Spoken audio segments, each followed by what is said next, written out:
नमस्कार मित्रों, आज हिंदी साहित्य में सुनिए सआदत हसन मंटो की लिखी हुई एक बेहद मशहूर कहानी काली सलवार। इस कहानी में एक पेशा करने वाली औरत सुल्ताना की आत्मा की पीड़ा को और उसके अंदर के सन्नाटे को बयान किया गया है। तो शुरू करें कहानी काली सलवार। दिल्ली आने से पहले वो अम्बाला छावनी में थी, जहाँ कई गोरे उसके गाहक थे। उन गोरों से मिलने जुलने के बाइस वो अंग्रेजी के 10-15 जुमले सीख गई थी। उनको वो आम गुफ्तगू में इस्तेमाल नहीं करती थी, लेकिन जब वो दिल्ली में आई और उसका कारोबार न चला तो एक रोज़ उसने अपनी पड़ोसन तमंचा जान से कहा, दिस लाइफ वेरी बैड, यानी ये ज़िंदगी बहुत बुरी है, जबकि खाने ही को नहीं मिलता। अम्बाला छावनी में उसका धंधा बहुत अच्छी तरह चलता था। छावनी के गोरे शराब पीकर उसके पास आ जाते थे और वो 3-4 घंटों ही में 8-10 गोरों को निपटा कर 20-30 रुपये पैदा कर लिया करती थी। ये गोरे उसके हम वतनों के मुकाबले में बहुत अच्छे थे। इसमें कोई शक नहीं कि वो ऐसी ज़बान बोलते थे जिसका मतलब सुल्ताना की समझ में नहीं आता था, मगर उनकी ज़बान से ये लाइल्मी उसके हक़ में बहुत अच्छी साबित होती थी। अगर वो उससे कुछ रियायत चाहते तो वो सर हिलाकर कह दिया करती थी, साहिब हमारी समझ में तुम्हारी बात नहीं आता। और अगर वो उससे ज़रूरत से ज़्यादा छेड़छाड़ करते तो वो उनको अपनी ज़बान में गालियाँ देना शुरू कर देती थी।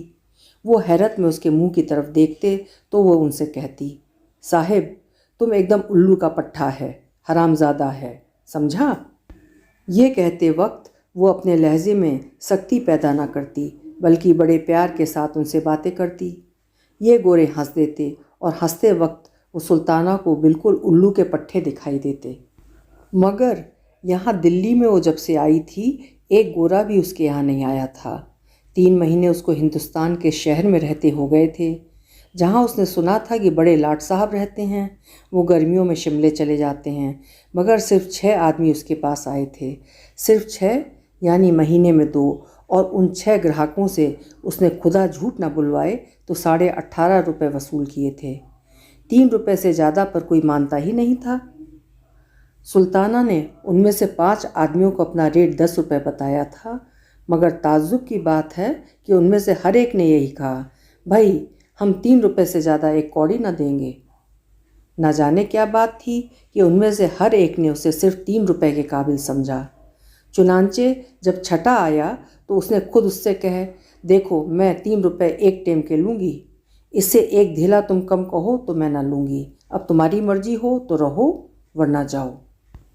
छठे आदमी ने ये बात सुनकर तकरार न की और उसके यहाँ ठहर गया। जब दूसरे कमरे में दरवाजे बंद करके वो अपना कोट उतारने लगा तो सुल्ताना ने कहा, लाइए 1 रुपया दूध का। उसने 1 रुपया तो न दिया, लेकिन नए बादशाह की चमकती हुई अठन्नी जेब से निकाल कर उसको दे दी। सुल्ताना ने भी चुपके से ले ली कि चलो जो आया है गनीमत है। 18.5 रुपये 3 महीनों में, 20 रुपये माहवार तो इस कोठे का किराया था, जिसको मालिक मकान अंग्रेजी ज़बान में फ्लैट कहता था। उस फ्लैट में ऐसा पाखाना था जिसमें जंजीर खींचने से सारी गंदगी पानी के जोर से एकदम नीचे नल में गायब हो जाती थी और बड़ा शोर होता था। शुरू में तो शोर ने उसे बहुत डराया था। पहले दिन जब वो रफ़ाए हाजत के लिए उस पाखाने में गई तो उसके कमर में शिद्दत का दर्द हो रहा था। फारिग होकर जब उठने लगी तो उसने लटकी हुई जंजीर का सहारा ले लिया। उस जंजीर को देखकर उसने ख्याल किया, चूँकि ये मकान ख़ास हम लोगों की रिहाइश के लिए तैयार किए गए हैं, ये जंजीर इसलिए लगाई गई है कि उठते वक्त तकलीफ़ ना हो और सहारा मिल जाया करे। मगर यूँ ही उसने जंजीर पकड़कर उठना चाहा, ऊपर खटखट सी हुई और फिर एकदम पानी इस शोर के साथ बाहर निकला कि डर के मारे उसके मुंह से चीख निकल गई। खुदा बख्श दूसरे कमरे में अपना फ़ोटोग्राफी का सामान दुरुस्त कर रहा था और एक साफ़ बोतल में हाइड्रोक्विनोन डाल रहा था कि उसने सुल्ताना की चीख सुनी। दौड़ कर वो बाहर निकला और सुल्ताना से पूछा, क्या हुआ, ये चीख तुम्हारी थी? सुल्ताना का दिल धड़क रहा था। उसने कहा, ये मुआ पाखाना है या क्या है? बीच में रेल की गाड़ियों की तरह जंजीर क्या लटका रखी है? मेरी कमर में दर्द था, मैंने कहा चलो इसका सहारा ले लूँगी, पर इस मुए जंजीर को छेड़ना था कि वो धमाका हुआ कि मैं तुमसे क्या कहूँ। इस पर खुदा बख्श बहुत हंसा था और उसने सुल्ताना को इस पैखाने की बाबत सब कुछ बता दिया था कि ये नए फैशन का है जिसमें जंजीर हिलाने से सब गंदगी नीचे ज़मीन में धंस जाती है। खुदा बख्श और सुल्ताना का आपस में कैसे संबंध हुआ, ये एक लंबी कहानी है। खुदा बख्श रावलपिंडी का था। एंट्रेंस पास करने के बाद उसने लारी चलाना सीखा। चुनांचे 4 बरस तक वो रावलपिंडी और कश्मीर के दरमियान लारी चलाने का काम करता रहा। इसके बाद कश्मीर में उसकी दोस्ती एक औरत से हो गई। उसको भगाकर वो लाहौर ले आया। लाहौर में चूँकि उसको कोई काम न मिला, इसलिए उसने औरत को पेशे पे बैठा दिया। 2-3 बरस तक ये सिलसिला जारी रहा और वो औरत किसी और के साथ भाग गई। खुदा बख्श को मालूम हुआ कि वो अम्बाला में है। वो उसकी तलाश में अम्बाला आया, जहाँ उसको सुल्ताना मिल गई। सुल्ताना ने उसको पसंद किया, चुनांचे दोनों का संबंध हो गया। खुदा बख्श के आने से एकदम सुल्ताना का कारोबार चमक उठा। औरत चूँकि ज़ईफ़ उल एतिकाद थी, इसलिए उसने समझा कि खुदा बख्श बड़ा भागवान है जिसके आने से इतनी तरक्की हो गई। चुनांचे इस खुश एतिकादी ने खुदा बख्श की वक़्त उसकी नज़रों में और भी बढ़ा दी। खुदा बख्श आदमी मेहनती था। सारा दिन हाथ पर हाथ धर कर बैठना उसे पसंद नहीं था। चुनांचे उसने एक फ़ोटोग्राफ़र से दोस्ती पैदा की जो रेलवे स्टेशन के बाहर मिनट कैमरे से फ़ोटो खींचा करता था। इसीलिए उसने फ़ोटो खींचना सीख लिया। फिर सुल्ताना से 60 रुपये लेकर कैमरा भी खरीद लिया। आहिस्ता आहिस्ता एक पर्दा बनवाया, 2 कुर्सियाँ खरीदीं और फ़ोटो धोने का सब सामान लेकर उसने अलहदा अपना काम शुरू कर दिया। काम चल निकला। चुनांचे उसने थोड़ी ही देर के बाद अपना अड्डा अम्बाले छावनी में कायम कर दिया। यहाँ वो गोरों की फ़ोटो खींचता रहता। 1 महीने के अंदर अंदर उसकी छावनी के मुतअद्दिद गोरों से वाकफियत हो गई। चुनांचे वो सुल्ताना को वहीं ले गया। यहाँ छावनी में खुदा बख्श के ज़रिए वो कई गोरे सुल्ताना के मुस्तकिल गाहक बन गए और उसकी आमदनी पहले से दोगुनी हो गई। सुल्ताना ने कानों के लिए बुंदे खरीदे, 5.5 तोले की 8 कंगनियाँ भी बनवा लीं, 10-15 अच्छी अच्छी साड़ियाँ भी जमा कर लीं। घर में फर्नीचर वगैरह भी आ गया। किस्सा मुख्तसर ये कि अम्बाला छावनी में वो बड़ी खुशहाल थी, मगर एकाएक ही न जाने खुदा बख्श के दिल में क्या समाई कि उसने दिल्ली जाने की ठान ली। सुल्ताना इनकार कैसे करती, जबकि खुदा बख्श को अपने लिए बहुत मुबारक ख्याल करती थी। उसने खुशी खुशी दिल्ली जाना कबूल कर लिया। बल्कि उसने ये भी सोचा कि इतने बड़े शहर में जहाँ लाट साहब रहते हैं, उसका धंधा और भी अच्छा चलेगा। अपनी सहेलियों से वो दिल्ली की तारीफ़ सुन चुकी थी। फिर वहाँ हज़रत निज़ाम उद्दीन औलिया की खानकाह थी, जिससे उसे बेहद अकीदत थी। चुनांचे जल्दी जल्दी घर का भारी सामान बेच बाच कर वो खुदा बख्श के साथ दिल्ली आ गई। यहाँ पहुंचकर खुदा बख्श ने 20 रुपये माहवार पर एक छोटा सा फ्लैट ले लिया, जिसमें वो दोनों रहने लगे। एक ही किस्म के नए मकानों की लंबी सी कतार सड़क के साथ साथ चली गई थी। म्यूनिसिपल कमेटी ने शहर का ये हिस्सा खास कस्बियों के लिए मुकर्रर कर रखा था, ताकि वो शहर में जगह जगह अपने अड्डे न बनाएं। नीचे दुकानें थीं और ऊपर 2 मंजिला रिहायशी फ्लैट। चूँकि सब इमारतें एक ही डिज़ाइन की थीं, इसलिए शुरू में सुल्ताना को अपना फ्लैट तलाश करने में बहुत दिक्कत महसूस हुई थी। पर जब नीचे लॉन्ड्री वाले ने अपना बोर्ड घर के पेशानी पर लगा दिया तो उसको एक पक्की निशानी मिल गई। यहाँ मैले कपड़ों की धुलाई की जाती है। ये बोर्ड पढ़ते ही वो अपना फ्लैट तलाश कर लिया करती थी। इसी तरह उसने और बहुत सी निशानियाँ कायम कर ली थीं। मसलन बड़े बड़े हरूफ में जहाँ कोयले की दुकान लिखा था, वहाँ उसकी सहेली हीराबाई रहती थी, जो कभी कभी रेडियो घर में गाने जाया करती थी। जहाँ शरीफा के खाने का आला इंतज़ाम है लिखा था, वहाँ उसकी दूसरी सहेली मुख्तार रहती थी।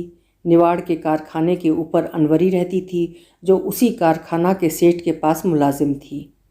चूँकि सेठ साहब को रात के वक्त अपने कारखाने की देखभाल करनी होती थी, इसलिए वो अनवरी के पास ही रहते थे। दुकान खोलते ही गाहक थोड़े ही आते हैं। चुनांचे जब 1 महीने तक सुल्ताना बेकार रही तो उसने यही सोचकर अपने दिल को तसल्ली दी, पर जब 2 महीने गुजर गए और कोई आदमी उसके कोठे पर ना आया तो उसे बहुत तशवीश हुई। उसने खुदा बख्श से कहा, क्या बात है खुदा बख्श, 2 महीने आज पूरे हो गए हैं हमें यहाँ आए हुए, किसी ने इधर का रुख भी नहीं किया। मानती हूँ आजकल बाजार बहुत मंदा है, पर इतना मंदा भी तो नहीं कि महीने भर में कोई शक्ल भी देखने ना आए। खुदा बख्श को भी ये बात बहुत अरसा से खटक रही थी, मगर वो खामोश था। पर जब सुल्ताना ने खुद बात छेड़ी तो उसने कहा, मैं कई दिनों से इसकी बाबत सोच रहा हूँ। एक बात समझ में आती है, वो ये कि जंग की वजह से लोग बाग दूसरे धंधों में पड़कर इधर का रास्ता भूल गए हैं, या फिर ये हो सकता है कि वो इसके आगे कुछ कहने ही वाला था कि सीढ़ियों पर किसी के चढ़ने की आवाज़ आई। खुदा बख्श और सुल्ताना दोनों इस आवाज़ की तरफ मुतवज्जा हुए। थोड़ी देर के बाद दस्तक हुई। खुदा बख्श ने लपक कर दरवाज़ा खोला। एक आदमी अंदर दाखिल हुआ। ये पहला गाहक था जिससे 3 रुपए में सौदा तय हुआ। इसके बाद 5 और आए, यानी 3 महीने में 6, जिनसे सुल्ताना ने सिर्फ 18.5 रुपये वसूल किए। 20 रुपये माहवार तो फ्लैट के किराए में चले जाते थे। पानी का टैक्स और बिजली का बिल जुदा था। इसके अलावा घर के दूसरे खर्च थे। खाना पीना, कपड़े लत्ते, दवा दारू और आमदन कुछ भी नहीं थी। 18.5 रुपये 3 महीने में आए, जो उसे आमदन तो नहीं कह सकते। सुल्ताना परेशान हो गई। 5.5 तोले की 8 कनगनियाँ जो उसने अम्बाले में बनवाई थी, आहिस्ता आहिस्ता बिक गईं। आखिर कनगनी की बारी जब आई तो उसने खुदा बख्श से कहा, तुम मेरी सुनो और चलो वापस अम्बाले। यहाँ क्या धरा है, भई होगा, पर हमें तो ये शहर रास नहीं आया। तुम्हारा काम भी वहाँ खूब चलता था, चलो वहीं चलते हैं। जो नुकसान हुआ है उसको अपना सर सदका समझो। इस कनगनी को बेच कर आओ, मैं असबाब वगैरह बांध कर तैयार रखती हूँ। आज रात की गाड़ी से यहाँ से चल देंगे। खुदा बख्श ने कनगनी सुल्ताना के हाथ से ले ली और कहा, नहीं जाने मन, अम्बाला अब नहीं जाएंगे, यहीं दिल्ली में रहकर कमाएंगे। ये तुम्हारी चूड़ियाँ सबकी सब यहीं वापस आएंगी। अल्लाह पर भरोसा रखो, वो बड़ा कारसाज है, यहाँ भी वो कोई ना कोई असबाब बना ही देगा। सुल्ताना चुप हो रही। चुनांचे आखिरी कनगनी हाथ से उतर गई। बचे हाथ देखकर उसको बहुत दुख होता था, पर क्या करती, पेट भी तो आखिर किसी हीले से भरना था। जब 5 महीने गुजर गए और आमदन खर्च के मुकाबले में चौथाई से भी कुछ कम रही तो सुल्ताना की परेशानी और ज़्यादा बढ़ गई। खुदा बख्श भी सारा दिन अब घर से गायब रहने लगा था। सुल्ताना को इसका भी दुख था। इसमें कोई शक नहीं कि पड़ोस में उसकी 2-3 मिलने वालियाँ मौजूद थीं जिनके साथ वो अपना वक्त काट सकती थी, पर हर रोज़ उनके यहाँ जाना और घंटों बैठे रहना उसको बहुत बुरा लगता था। चुनांचे आहिस्ता आहिस्ता उसने उन सहेलियों से मिलना जुलना बिल्कुल तर्क कर लिया।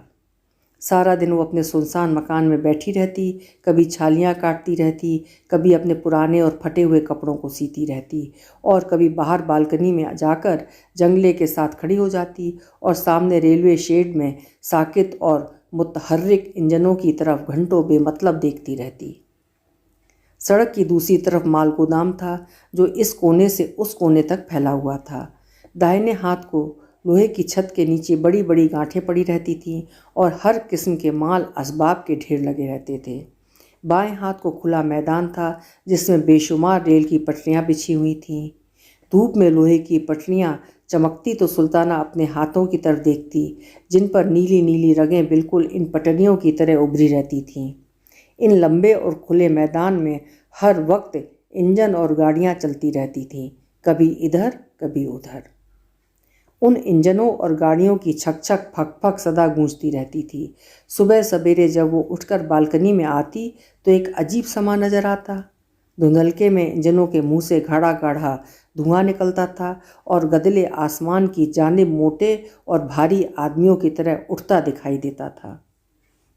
भाप के बड़े बड़े बादल भी एक शोर के साथ पटड़ियों से उठते थे और आंख झपकने की देर में हवा के अंदर घुल मिल जाते थे।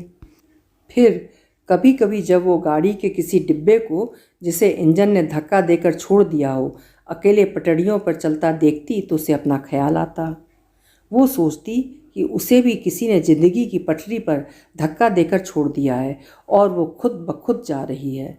दूसरे लोग कांटे बदल रहे हैं और वो चली जा रही है, न जाने कहाँ। फिर एक रोज़ ऐसा आएगा जब इस धक्के का जोर आहिस्ता आहिस्ता ख़त्म हो जाएगा और वो कहीं रुक जाएगी, किसी ऐसे मुकाम पर जो उसका देखा भाला ना होगा। यूं तो वो बेमतलब घंटों रेल की इन टेढ़ी बांकी पटरियों और ठहरे और चलते हुए इंजनों की तरफ देखती रहती थी, पर तरह तरह के ख्याल उसके दिमाग में आते रहते थे।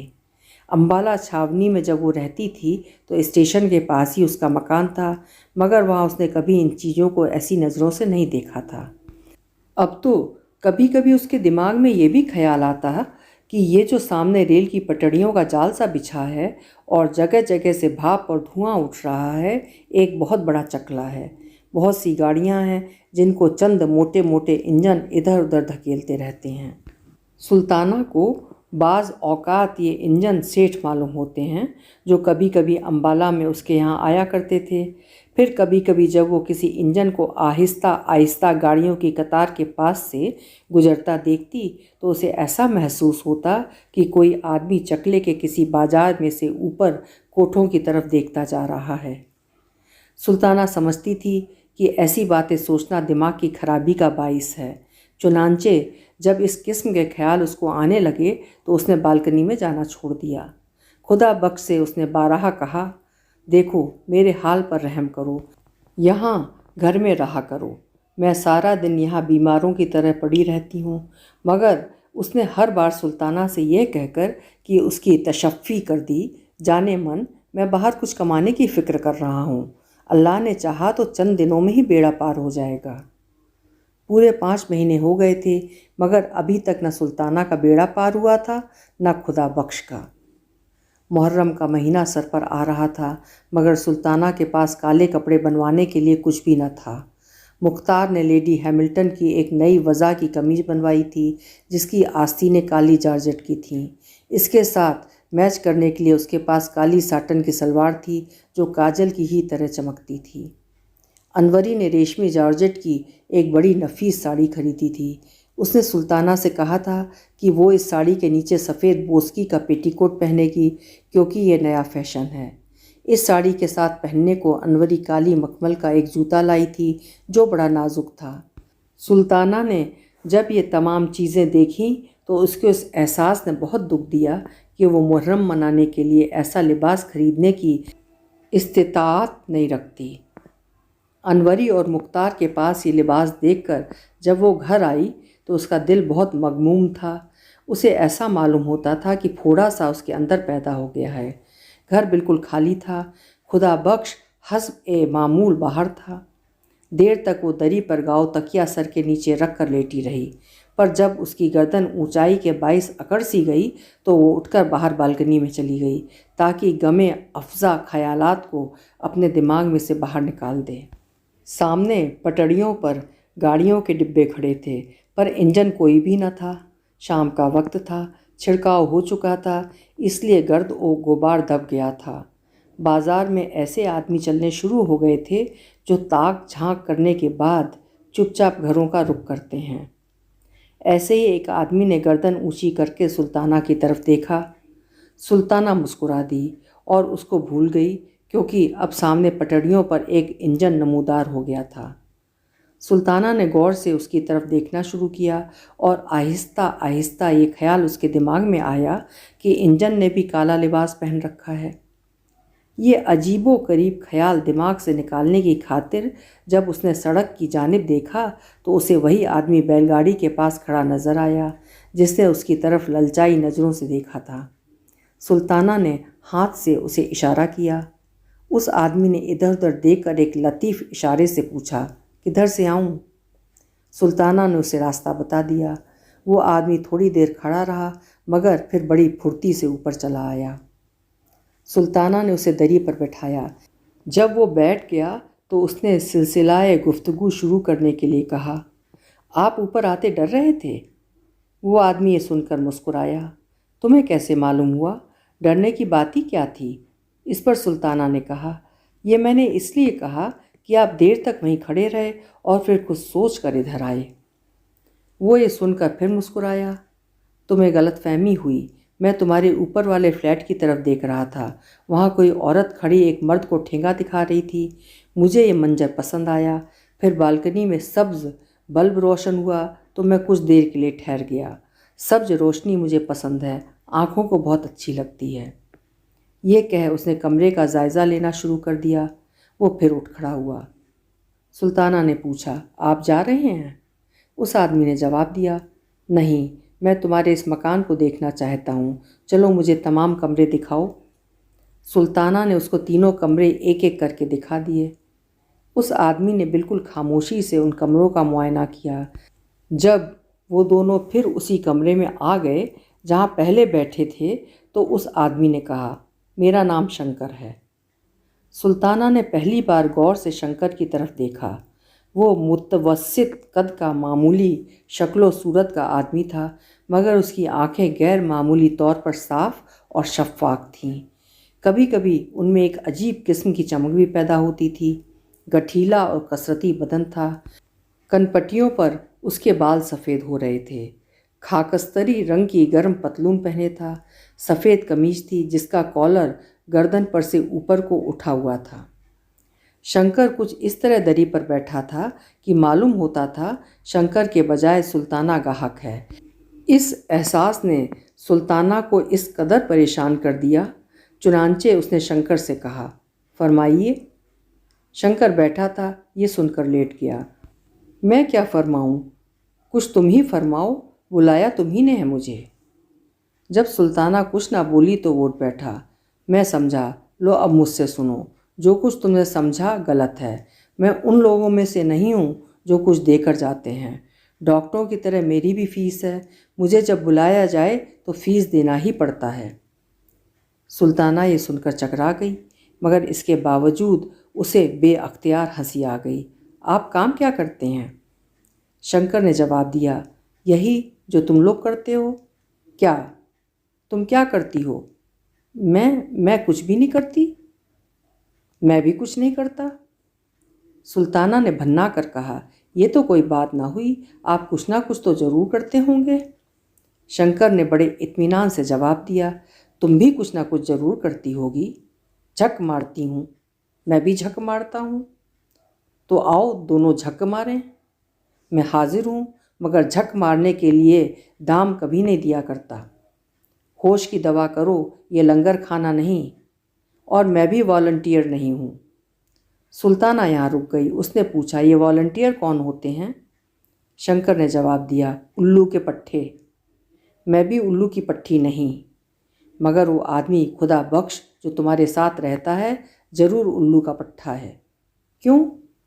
इसलिए कि वो कई दिनों से एक ऐसे खुदा रसीदा फ़कीर के पास अपनी किस्मत खुलवाने की खातिर जा रहा है जिसकी अपनी किस्मत जंग लगे ताले की तरह बंद है। ये कहकर शंकर हंसा। इस पर सुल्ताना ने कहा, तुम हिंदू हो इसलिए हमारे इन बुज़ुर्गों का मजाक उड़ाते हो। शंकर मुस्कुराया। ऐसी जगहों पर हिंदू मुस्लिम सवाल पैदा नहीं हुआ करते। पंडित, मौलवी और मिस्टर जिन्ना अगर यहाँ आएँ तो वे भी शरीफ आदमी बन जाएं। जाने तुम क्या ऊट पटांग बातें करते हो। बोलो, रहोगे? उसी शर्त पर जो पहले बता चुका हूँ। सुल्ताना उठ खड़ी हुई। तो जाओ, रास्ता पकड़ो। शंकर आराम से उठा। पतलून की जेबों में उसने अपने दोनों हाथ ठूंसे और जाते हुए कहा, मैं कभी कभी इस बाज़ार से गुजरा करता हूँ। जब भी तुम्हें मेरी ज़रूरत हो बुला लेना। मैं बहुत काम का आदमी हूँ। शंकर चला गया और सुल्ताना काले लिबास को भूलकर देर तक उसके मुतअल्लिक़ सोचती रही। उस आदमी की बातों ने उसके दुख को बहुत हल्का कर दिया था, मगर वो अम्बाले में आया होता जहाँ की वो खुशहाल थी तो उसने किसी और ही रंग में उस आदमी को देखा होता और बहुत मुमकिन है कि उसे धक्के देकर बाहर निकाल दिया होता। मगर यहाँ चूँकि वो बहुत उदास रहती थी इसलिए शंकर की बातें उसे पसंद आईं। शाम को जब खुदा बख्श आया तो सुल्ताना ने उससे पूछा, तुम आज सारा दिन किधर गायब रहे हो?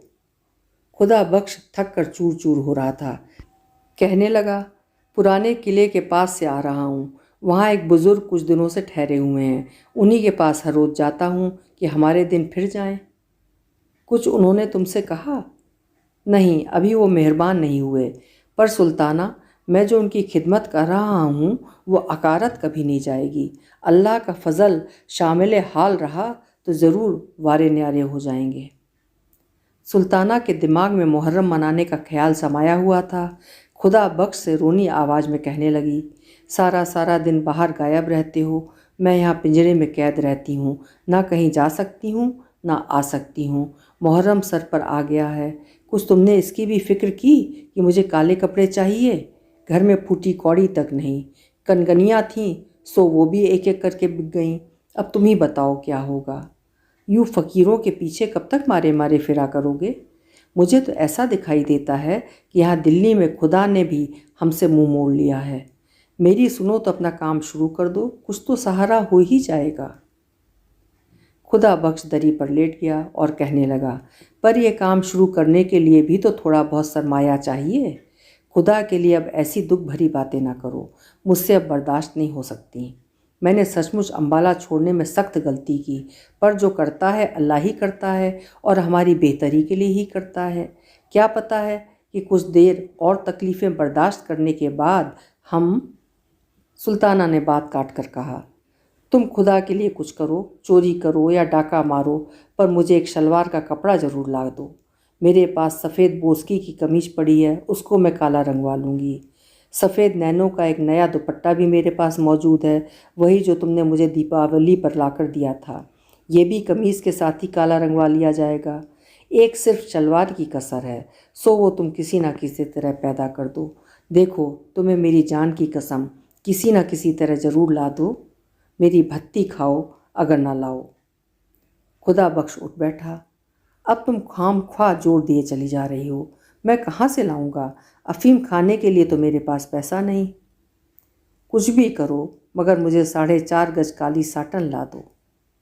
दुआ करो कि आज रात ही अल्लाह 2-3 आदमी भेज दे। लेकिन तुम कुछ नहीं करोगे। तुम अगर चाहो तो ज़रूर इतने पैसे पैदा कर सकते हो। जंग से पहले ये साटन 12-14 आने गज मिल जाती थी, अब ₹1.25 गज के हिसाब से मिलती है। 4.5 गजों पर कितने रुपए खर्च हो जाएंगे? अब तुम कहती हो तो मैं कोई हीला करूँगा। ये कहकर खुदा बख्श उठा, लो अब इन बातों को भूल जाओ, मैं होटल से खाना ले आऊँ।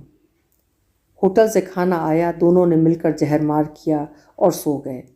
सुबह हुई, खुदा बख्श पुराने किले वाले एक फ़कीर के पास चला गया और सुल्ताना अकेली रह गई। कुछ देर लेटी रही, कुछ देर सोई रही, इधर उधर कमरों में टहलती रही। दोपहर का खाना खाने के बाद उसने अपना सफ़ेद नैनों का दुपट्टा और सफ़ेद बोस्की की कमीज़ निकाली और नीचे लॉन्ड्री वाले को रंगने के लिए दे आई। कपड़े धोने के अलावा वहाँ रंगने का काम भी होता था। ये काम करने के बाद उसने वापस आकर फिल्मों की किताबें पढ़ीं, जिनमें उसकी देखी हुई फिल्मों की कहानी और गीत छपे हुए थे। ये किताबें पढ़ते पढ़ते वो सो गई। जब उठी तो 4 बज चुके थे, क्योंकि धूप आंगन में से मोरी के पास पहुंच चुकी थी। नहा धोकर फारिग हुई तो गर्म चादर ओढ़कर बालकनी में आ खड़ी हुई। करीबन 1 घंटा सुल्ताना बालकनी में खड़ी रही। अब शाम हो गई थी, बत्तियां रोशन हो रही थीं, नीचे सड़क में रौनक के आसार नजर आने लगे। सर्दी में थोड़ी सी शिद्दत हो गई थी, मगर सुल्ताना को ये नागवार मालूम ना हुई। वो सड़क पर आते जाते टांगों और मोटरों की तरफ एक अरसा से देख रही थी। दफ अतन उसे शंकर नजर आया। मकान के नीचे पहुंचकर उसने गर्दन ऊंची की और सुल्ताना की तरफ देखकर मुस्कुरा दिया। सुल्ताना ने गैर इरादी तौर पर हाथ का इशारा किया और उसे ऊपर बुला लिया। जब शंकर ऊपर आ गया तो सुल्ताना बहुत परेशान हुई कि उससे क्या कहे। दरअसल उसने ऐसे ही बिला सोचे समझे उसे इशारा कर दिया था। शंकर बेहद मुतमईन था, जैसे उसका अपना घर है। चुनांचे बड़ी बेतकल्लुफ़ी से पहले रोज़ की तरह वो गाँव तकिया सर के नीचे रख कर लेट गया। जब सुल्ताना ने देर तक उससे कोई बात ना की तो उसने कहा, तुम मुझे 100 दफ़ा बुला सकती हो और 100 दफ़ा ही कह सकती हो कि चले जाओ। मैं ऐसी बातों पर कभी नाराज़ नहीं हुआ करता। सुल्ताना शशो पंज में गिरफ्तार हो गई। कहने लगी, नहीं बैठो, तुम्हें जाने को कौन कहता है? शंकर इस पर मुस्कुरा दिया, तो मेरी शर्तें तुम्हें मंजूर हैं? कैसी शर्तें? सुल्ताना ने हंसकर कहा, क्या निकाह कर रहे हो मुझसे? निकाह और शादी कैसी? ना तुम उम्र भर में किसी से निकाह करोगी ना मैं। ये रस्में हम लोगों के लिए नहीं। छोड़ो इन फजूलियात को, कोई काम की बात करो। बोलो, क्या बात करूं? तुम औरत हो, कोई ऐसी बात शुरू करो जिससे दो घड़ी दिल बहल जाए। इस दुनिया में सिर्फ दुकानदारी ही दुकानदारी नहीं, और कुछ भी है। सुल्ताना जहनी तौर पर अब शंकर को कबूल कर चुकी थी। कहने लगी, साफ साफ कहो, तुम मुझसे क्या चाहते हो? जो दूसरे चाहते हैं। शंकर उठकर बैठ गया। तुम में और दूसरों में फिर फर्क ही क्या रहा? तुम में और मुझ में कोई फर्क नहीं, उनमें और मुझ में ज़मीनों आसमान का फ़र्क है। ऐसी बहुत सी बातें हैं जो पूछना नहीं चाहिए, खुद समझना चाहिए। सुल्ताना ने थोड़ी देर तक शंकर की इस बात को समझने की कोशिश की, फिर कहा, मैं समझ गई हूँ। तो कहो, क्या इरादा है? तुम जीते, मैं हारी, पर मैं कहती हूँ आज तक किसी ने ऐसी बात कबूल न की होगी। तुम गलत कहती हो। इसी मोहल्ले में तुम्हें ऐसी सादा लौह औरतें भी मिल जाएंगी जो कभी यकीन नहीं करेंगी कि औरत ऐसी जिल्लत कबूल कर सकती है जो तुम बगैर किसी एहसास के कबूल करती रही हो। लेकिन उसके ना यकीन करने के बावजूद तुम हज़ारों की तादाद में मौजूद हो। तुम्हारा नाम सुल्ताना है ना? सुल्ताना ही है। शंकर उठ खड़ा हुआ और हंसने लगा। मेरा नाम शंकर है। ये नाम भी अजब ऊटपटांग होते हैं। चलो आओ अंदर चलें। शंकर और सुल्ताना दरी वाले कमरे में वापस आए तो दोनों हंस रहे थे, न जाने किस बात पर। जब शंकर जाने लगा तो सुल्ताना ने कहा, शंकर, मेरी एक बात मानोगे? शंकर ने जवाबन कहा, पहले बात बताओ। सुल्ताना कुछ झेप सी गई। तुम कहोगे कि मैं दाम वसूल करना चाहती हूँ, मगर कहो कहो, रुक क्यों गई हो? सुल्ताना ने जुर्रत से काम लेकर कहा, बात यह है कि मुहर्रम आ रहा है और मेरे पास इतने पैसे नहीं कि मैं काली शलवार बनवा सकूं। यहाँ के सारे दुखड़े तो तुम मुझसे सुन ही चुके हो। कमीज़ और दुपट्टा मेरे पास मौजूद था जो मैंने आज रंगवाने के लिए दे दिया है। शंकर ने सुनकर कहा, तुम चाहती हो कि मैं तुम्हें कुछ रुपए दे दूं जो तुम ये काली शलवार बनवा सको? सुल्ताना ने फ़ौरन ही कहा, नहीं, मेरा मतलब ये है कि अगर हो सके तो तुम मुझे काली शलवार बनवा दो। शंकर मुस्कुराया, मेरी जेब में तो इत्तेफाक ही से कभी कुछ होता है। बहरहाल मैं कोशिश करूँगा। मुहर्रम की पहली तारीख को तुम्हें ये शलवार मिल जाएगी। ले बस, अब खुश हो गई? सुल्ताना के बुंदों की तरफ देखकर शंकर ने पूछा, क्या ये बुंदे तुम मुझे दे सकती हो? सुल्ताना ने हंसकर कहा, तुम इन्हें क्या करोगे? चांदी के मामूली बुंदे हैं, ज़्यादा से ज़्यादा 5 रुपए के होंगे। इस पर शंकर ने कहा, मैंने तुमसे बुंदे मांगे हैं, उनकी कीमत नहीं पूछी है। बोलो, देती हो?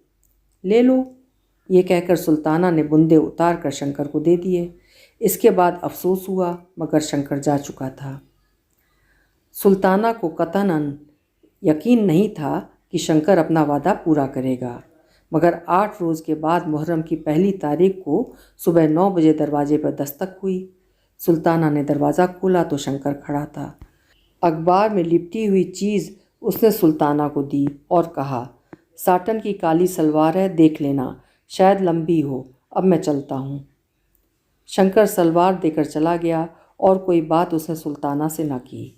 उसकी पतलून में शिकनें पड़ी हुई थीं, बाल बिखरे हुए थे। ऐसा मालूम होता था कि अभी अभी सोकर उठा है और सीधा इधर ही चला आया है। सुल्ताना ने कागज़ खोला। साटन की काली सलवार थी, ऐसी ही जैसी कि वो अनवरी के पास देख कर आई थी। सुल्ताना बहुत खुश हुई। बुंदों और इस सौदे का जो अफसोस उसे हुआ था, इस सलवार ने और शंकर की वादा इफ़ाई ने दूर कर दिया। दोपहर को वो नीचे लॉन्ड्री वाले से अपनी रंगी हुई कमीज़ और दुपट्टा लेकर आई। तीनों काले कपड़े उसने जब पहन लिए तो दरवाजे पर दस्तक हुई। सुल्ताना ने दरवाज़ा खोला तो अनवरी अंदर दाखिल हुई। उसने सुल्ताना के तीनों कपड़ों की तरफ देखा और कहा, कमीज़ और दुपट्टा तो रंगा हुआ मालूम होता है, पर यह शलवार नई है, कब बनवाई? सुल्ताना ने जवाब दिया, आज ही दर्जी लाया है। ये कहते हुए उसकी नज़रें अनवरी के कानों पर पड़ीं। ये बुंदे तुमने कहाँ से लिए? अनवरी ने जवाब दिया, आज ही मंगवाए हैं। इसके बाद दोनों को थोड़ी देर तक खामोश रहना पड़ा। अभी आप सुन रहे थे सआदत हसन मंटो जी की लिखी हुई कहानी काली शलवार। ये कहानी उनकी प्रसिद्ध कहानियों में से एक है। कहानी आपको कैसी लगी मुझे कमेंट बॉक्स में ज़रूर लिखिएगा। फिर मिलेंगे किसी अच्छी सी कहानी के साथ। आप खुश रहें, आबाद रहें, सेहतमंद रहें। शुक्रिया।